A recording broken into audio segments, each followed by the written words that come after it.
আসসালামু আলাইকুম। জানিয়ে দেব এই মুহূর্তে হাতে পাওয়া সর্বশেষ ভয়ঙ্কর কিছু আন্তর্জাতিক আপডেট বাংলা সংবাদ। শুরুতেই থাকছে সংবাদ শিরোনাম। শুরুতেই জানিয়ে দেব আয়রন ডোম চুরমার, ইসরায়েলি সদর দপ্তর গুঁড়িয়ে দিল ইরান। এরপর রয়েছে নেতানিয়াহু এখন কোথায়। এখন শুনছিলেন সংবাদ শিরোনাম, এবার বিস্তারিত। প্রিয় দর্শক, আপনি যদি এই চ্যানেলে নতুন হয়ে থাকেন, ভিডিওটি দেখতে দেখতে চ্যানেলটি সাবস্ক্রাইব করে আমাদের সাথেই থাকুন। শুরুতেই জানিয়ে দেব আয়রন ডোম চুরমার, ইসরায়েলি সদর দপ্তর গুঁড়িয়ে দিল ইরান। ইসরায়েলের আয়রন ডোম বিমান প্রতিরক্ষা ব্যবস্থা ব্যর্থ করে দিল তেল আবিব অবস্থিত প্রতিরক্ষা সদর দপ্তর হামলা চালিয়ে গুঁড়িয়ে দিয়েছে ইরান। 24 ঘন্টার মধ্যে ইরান দফায় দফায় ইসরায়েলি বিমান হামলার পর তেহরান এই প্রতিশোধমূলক পদক্ষেপ শুরু করে। ইসরায়েলের সর্বাধুনিক আকাশ প্রতিরক্ষা ব্যবস্থার নাম আয়রন ডোম। মূলত এটা এখন এক ধরনের ক্ষেপণাস্ত্র ব্যবস্থা, যা লক্ষ্যবস্তুতে আঘাত হানার আগেই শত্রুর ক্ষেপণাস্ত্রকে আকাশই ধ্বংস করতে সক্ষম। বড় ক্ষেপণাস্ত্র তো বটেই, ক্ষুদ্র রকেটও ধ্বংস করে দেয় ইসরায়েলের আয়রন ডোম। ইহুদিদের কাছে তাদের এই আয়রন ডোম জাতীয় নিরাপত্তা আর গৌরবের প্রতীক। ইসরায়েলের সেই গৌরবকে এবার চূর্ণ বিচূর্ণ করে দিল ইরান। সংবাদ মাধ্যম দ্য টাইমস যাচাই করা একটি ভিডিওতে দেখা গেছে তেল আবিবের একবারে কেন্দ্রস্থলে আঘাত হানে ইরানের ক্ষেপণাস্ত্র, যেখানে ইসরায়েলি প্রতিরক্ষা বাহিনীর সদর দপ্তর সহ বেশ কয়েকটি সামরিক স্থাপনা অবস্থিত।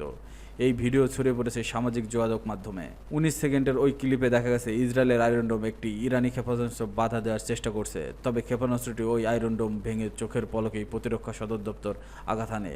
ক্লিপটি শুরু হয় বিকট শব্দে বেরিয়ে আসা প্রজেক্টাইল দিয়ে, তারপর আলোর ঝলক এবং আগুনের একটি গোলা বিকট শব্দে ভবনটিতে আগুন ধরে যায়। এর পেছনে তেল আবিবের কিরিয়া এলাকার মার্গানিট টাওয়ারটি দেখা যায়, যা আইডিএফ সদর দপ্তরের কাছে শহরে কেন্দ্রস্থলে অবস্থিত। শুক্রবার সকালে ইসরায়েল ইরানের পারমাণবিক স্থাপনা এবং সামরিক স্থাপনা লক্ষ্য করে ভয়াবহ হামলা চালায়। এতে ইরানের বেশ কয়েকজন সামরিক শীর্ষ কর্মকর্তা এবং পরমাণু বিজ্ঞানী নিহত হন। এরপর ইসরায়েলে প্রতিশোধ নিতে শুরু করে তেহরান। গতকাল শুক্রবার সকালে ইসরায়েলে ইরানের পারমাণবিক স্থাপনা এবং সামরিক স্থাপনা লক্ষ্য করে ভয়াবহ হামলা চালায়। এতে ইরানের বেশ কয়েকজন সামরিক শীর্ষ কর্মকর্তা এবং পরমাণু বিজ্ঞানী নিহত হন। এরপরই ইসরায়েল পাল্টা হামলা শুরু করে তেহরান। নেতানিয়াহু এখন কোথায়। ইসরায়েলের হামলায় প্রতিশোধ স্বরূপ ইরান একের পর একটা বিমান হামলা শুরু হয়েছে।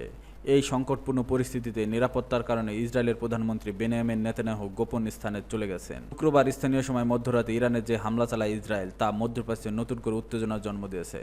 রাজধানী তেহরান সহ দেশটির গুরুত্বপূর্ণ অনেক স্থানে বিমান হামলা হয়েছে। এর মধ্যে ইরানের পাল্টা হামলার নিরাপত্তার স্বার্থে প্রধানমন্ত্রী নেতানিয়াহু অজ্ঞাত স্থানে নেওয়া হয়েছে বলে জানিয়েছে সংবাদ মাধ্যম ইরনা।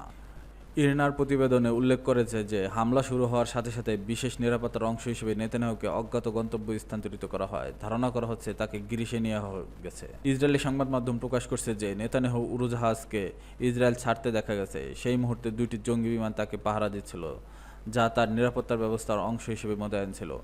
ইসরায়েলের টেলিভিশন চ্যানেল 12 জানিয়েছে প্রধানমন্ত্রী বহনকারী বিমানটি গ্রিসের রাজধানী এথেন্সে অবতরণ করেছে। প্রসঙ্গত, শুক্রবার ভোররাতে যে হামলা হয়েছে ইরান তা মধ্যপ্রাচ্যের উত্তেজনার মাত্রা অনেক বাড়িয়েছে।